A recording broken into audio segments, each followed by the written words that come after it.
Welcome to Lobodo Channel, the place of sight and sound. I will tell the story about recuperating from surgery. I will tell the story with word, image, and audio composition. It's the third surgery that I had in the past 10 years, and it was the first major one. I walked into it naively thinking it would be easy, like the hernia operation and like the ligament reconstruction in the left knee. I bounced back quickly from those operations, but this operation, laparoscopic prostatectomy, removal of a cancerous prostate, it's 2 months and I'm still suffering. It really knocked me down. I had no idea that it would be like this heavy duty. Of course, it depends on the individual. Every individual has it different. The biggest challenge for me is urinary incontinence. Urine that drips endlessly into pads and diapers.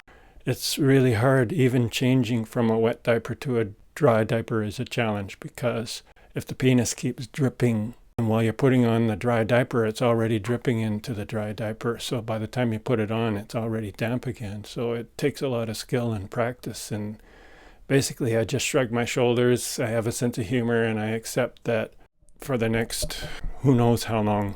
They say it could take up to 9 months, even a year, to recover use of the urinary tract. Until that time, I will always be damp and wet in my pants inside the diaper. It's one of those indignities of age. But at least the cancer was removed and it didn't spread to the rest of the body. So I'm grateful. I'm not complaining. I'm just telling the story.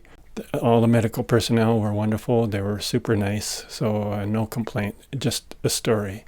And it also causes me to reflect. It was like an out-of-body experience when you're subjected to forces beyond your control. Basically, right up until the moment I went into the operation, I felt like on top of the world, sort of. I mean, I had energy. I went for a nice bike ride the night before the operation, and then the morning I walked over there, brisk walk over there, and then suddenly everything changes. You're flat on your back, you're on a stretcher, they're sticking all kinds of IVs in your wrists and back of your hand and all over your body, and they're asking a few questions and you're doing your best to answer. Did you eat breakfast this morning? No, I didn't. Good boy, because you're not supposed to eat after midnight. And then the next thing you know, bang, you're out. After 2 months, my symptoms right now are urinary incontinence. It's improved slightly. At first, I was waking up 6-7 times a night. Now it's more like 3 or 4 times a night. I have to get up and change from wet pads into dry pads. And the result of this is sleep deprivation, not enough sleep, which gave rise to high blood pressure. I went to the family doctor and he said I have high blood pressure, and I verified at the pharmacy 4 times I went, high blood pressure, although since I started doing meditation and relaxation, the pressure has gone down. So maybe it will continue to go down if I keep doing relaxation exercises, because normally I don't have a problem with blood pressure. But who knows? Anything is possible. It's up and down. Maybe one day the pressure's high and the next day it's okay. I mean, when I said it was low, it was still just at the border between acceptable and not acceptable. But I'll keep trying. So sleep deprivation because of the urinary incontinence, difficulty focusing, tired all the time, mood swings. Sometimes I get really irritable. I'll blow my stack and then burst out laughing. Sometimes I scream and then shake my head and smile. It's crazy. It's a good thing I live alone and there's nobody around, so I can make music and do whatever I like. It doesn't disturb anyone. I'm not allowed to do any heavy exercise. No bike riding, no lifting anything more than 10 pounds. So my exercise is walking. And whenever I go for a walk, I have to carry along an emergency kit in my pack. In other words, dry pads, so that if it starts overflowing, I can run into a public washroom and swap out the wet pad for a dry pad. After 2 months, what I say is don't lose heart.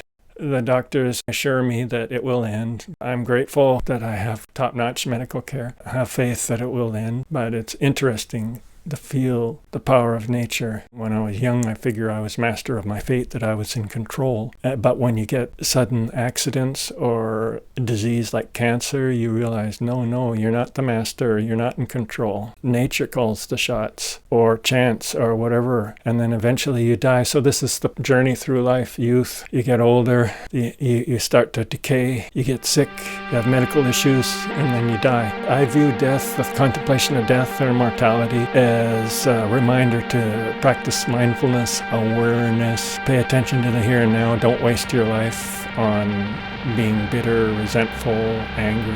Have a sense of humor, tune into the infinite. I spent all my life, and I still do, in little finite concerns, finite worries, finite conundrums. But then you can pause a moment, just breathe out, let go, and then you gaze towards the horizon. You gaze into the sky, and it sort of, it provides a sense of equanimity or peace. So anyway, I wish everybody who's suffering any kind of misfortune, I wish them peace of mind, and that it will end. Nothing lasts forever. It's water keeps flowing. The river keeps flowing. Happy winter holiday today.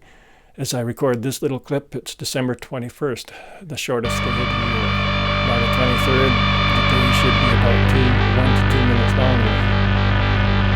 And of course, there's the Kegel exercises to strengthen the pelvic floor.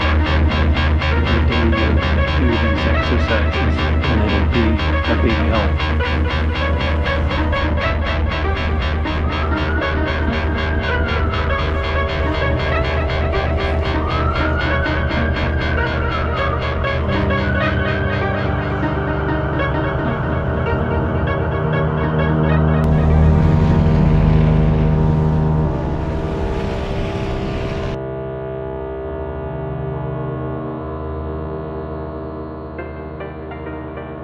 Walk back and forth, screaming.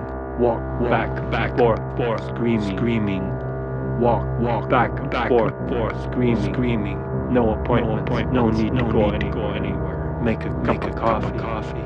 Heartbeat, breath, saliva, bodily fluids, food and drink, substances, outer substances, inner substances.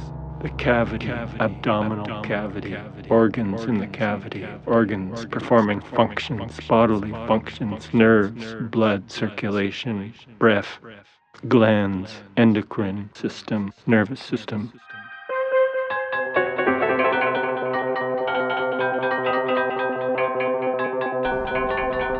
I'm here to proclaim the non-wisdom of the great Namro as filtered through the chief Namro at the Club Murano Tabernacle.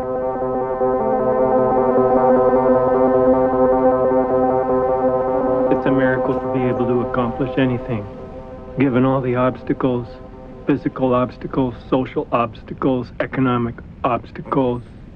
It's a miracle to be able to accomplish anything in the way of creative activity, art and music and dance and so on. It's a miracle to be able to accomplish anything. At least that's how it feels, flogging it out, trying to make it through the school of hard knocks to earn a living that sometimes doesn't even feel like worth earning.